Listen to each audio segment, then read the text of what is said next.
26. aprill on sul pea täis erinevaid mõtteid.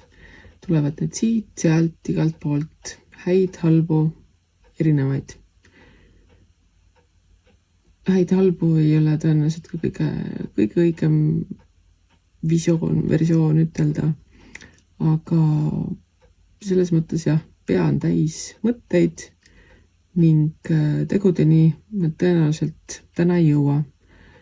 Ära hiida meelt, pane need kirja, sorteeri ära, vaata, millised on kõige sinulikumad, mida on kõige mõistlikum hakata ellu rakendama, mida on mõistlik kasutusse võtta, sest et alati kõik ei ole vajalikud sinu poolt nii-öelda tööle panna. Mõnikord on mõistlik ka need lihtsalt välja rääkida, teistele teada anda, võib-olla mõni teine võtab nendest sabast kinni ja saab ära kasutada enda elu paremaks tegemisel, mis toobki jälle tagasi sellesse kohta, et vaatamata sellele, et pea on mõtetest pungil, siis tõenäoliselt tänane päev ei ole väga tegutsemise päev, vaid ongi pigem mõtlemise, otsustamise, analüüsimise ja muude selliste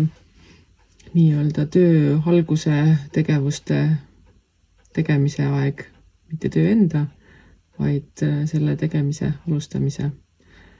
Mis ometi ei tähenda seda, et midagi tegema ei peaks. Kindlasti ei ole see lihtsalt istumise päev, vaid siiski mõtle, plaani, organiseeri, analüüsi ning võib-olla homme on juba see hetk, kus saad nad päriselt ellu viia.